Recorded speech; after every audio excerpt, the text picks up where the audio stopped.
my name's Nicola and welcome back to my channel. This is the Frugal Cottage, where we talk all things money to help you on your financial journey. Today's video is my budget with me for December 2022, so don't forget to like and subscribe and let's get started. So as you can hear, I'm still unwell. In fact, I'm still quite unwell, but it's December the 1st and I wanted to get this up before it kind of defeats the point of doing a budget for the month ahead. So excuse the way I sound, and we'll just see how this goes, but I do want to do this. And I will say at the start of this that I am not looking forward to December as much as maybe I would normally do. Normally winter is my favourite time of year, but for multiple reasons this year I just don't feel the same. So I guess this video might reflect that as well, but it's not intended to, so let's get started. And as always, I'm writing this in my budget planner. This is available in my Etsy store if you want to have a look. I'll leave a link down below for that, but let's get started. So I'm actually using a new one because I've finished my last one. So let's open this up. I've also used these really cute little stickers I found I had. They're from a sticker shop called Happy Cutie Studio. If anyone wants to check this out, I love using stickers and stuff. I journal quite a lot, especially after all this has happened, and I like to use stickers in that sometimes to, I guess, just make it look a bit better. Anyway, so we'll start with the aims a month. This is really tricky because it's such a different month to normal, isn't it? And it is for everybody, but I find this really hard to know what to write in here. So I guess the first aim is just to put something in my emergency fund. Put something in it.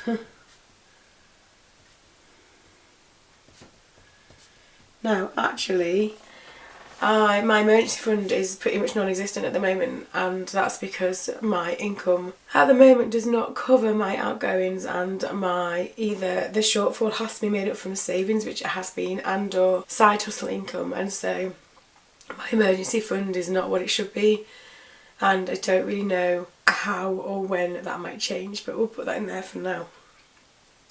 And they're the only aims for the month, because obviously I talk about my no spender aim here. One-off expenses. So the first thing is it's my birthday next week. So my birthday is next week. Not that I feel like celebrating. Not that I need anything at all, you know. But it is my birthday next week, and so we'll probably go out for tea maybe, or maybe get a takeaway. That's probably easier. Then my youngest son's birthday is the week after mine.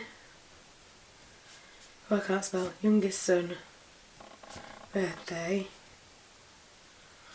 And obviously, goes without saying, but it's the Christmas holidays and Christmas itself. So one-off expenses this month are particularly large. So my birthday, which is next week, is not going to be anything special. I'm not bothered about that. I don't particularly want to get any older.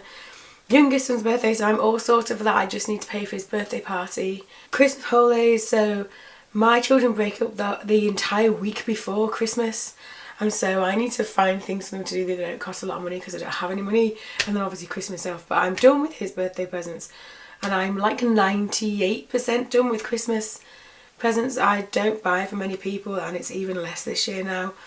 So I think I'm done, and I just need to sit and wrap them, but I've got wrapping paper and everything, so in that sense I'm done. But it's still going to be an expensive month, whether I'm as organised as I try and be or not. It's still going to be expensive.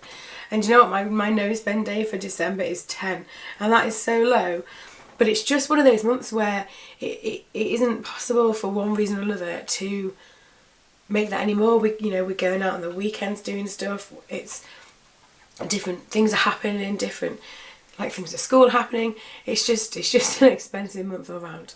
So talking of budget, let's do my actual budget. So I'm just going to put in my variable expenses. And my variable expenses are food, petrol, miscellaneous, children, and eating out. Someone commented last month that this makes no sense if I don't share what my income is. My income now is so low that all of these that I talk about, and I don't talk about my fixed expenses. Maybe I will at some point now, it's just me, and it doesn't really matter if I share it or not. if I include my fixed expenses and my income, you would see that all of this stuff together is more than what I get in my income. So it's probably why I don't write down in this, because it's really depressing now, and I find it quite stressful when I think about it too much. Anyway, so food this month, so it's just me and my two boys. I'm going to put that at £120. I'm hoping that to keep that the cost, and I talked about this in the video that I posted at the weekend, and I'll link a load to that about struggling at the moment. Everything is just going up, even like the really basic things that we kind of use week in, week out. Everything is going up, and I talked about this in this video, but I need to change supermarkets. In fact, I have already, because Morrison's is just so expensive now.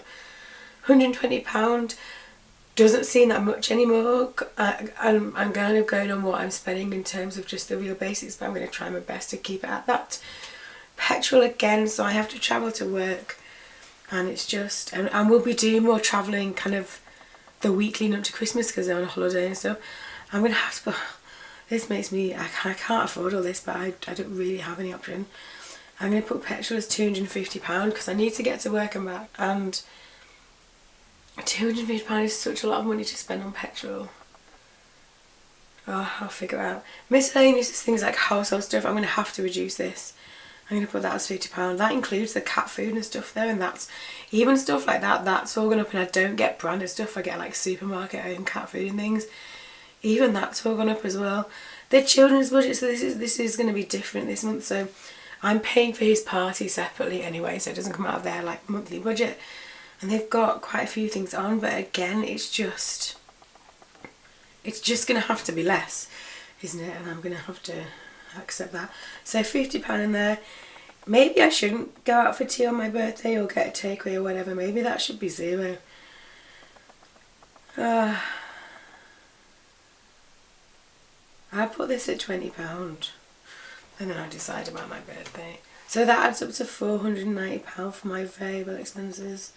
I still need to get that figure slightly lower. I don't really know how to do that anymore though. But that's my variable expenses.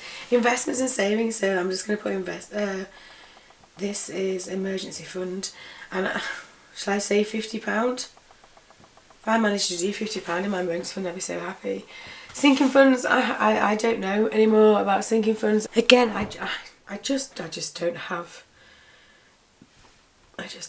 the funds anymore. Although I'll talk about my sinking funds in another video that will be coming up on Sunday, because actually this month is kind of a one-off for those, which is due to 2 different factors, but I'll share about that more in that video. And then debt repayments, at the moment I don't have any debt repayments to do. I used to do a mortgage overpayment in this, but all of that's up in the air as well now and everything, so there's no point in putting that in there anymore. So I finished with that page. I'm just gonna turn over. So again, so bills tracker, I normally write that out once I've done these videos because it takes quite a while. This is all my direct debits, so things like the mortgage, council tax, water rates, gas and electric, phone bill, Wi-Fi, all the really boring stuff. Sinking funds, I'm just going to have to see what that adds up to. And then if I turn over again, so my no spend date aim, I can't believe I'm going to write such a small number, is 10. I don't think I've ever written that smaller number, but I just know that this month ahead is going to be so expensive that there's no point in me aiming for 20, because it's just unrealistic. And when I talk about doing budgets, you have to make your budget realistic to you, otherwise it doesn't work at all. So I know that 10 is a much more realistic number for me this month. And then I'll just turn over. So this is the other thing that gets me. So until this all happened and my life fell apart, this savings aim here used to be like £700, £800. Now I'm going to be lucky if I put £50, haven't I? I can't put £50 as a savings aim. I don't really know what to write there either, so I'm going to leave that blank and think about it, because I'm just, if you can't tell, and the video on Sunday talked about this as well, I'm just really struggling at the moment, and doing things like this, although I like it because it keeps me on track, also really highlights how different my own living circumstances are, and shows, I guess shows just how quickly things can change and how long it takes to figure out what your new normal is going to be. And I've still not figured that out yet, and I still find things really difficult. So I'm going to leave that there for now. So that is my budget for December, the last month of 2022. How weird is that? And I don't feel Christmassy at all. In fact, I don't really feel like I want to do the next few weeks, but there we go.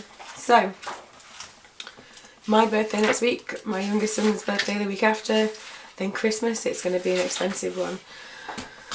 So there you have it. There's my monthly budget for December 2022. Have you done your monthly budget? What's it looking like for you? Is it as expensive as mine? Maybe it is. Maybe that's just everybody. As always, thank you for watching. Don't forget to like and subscribe, and I will see you again very soon.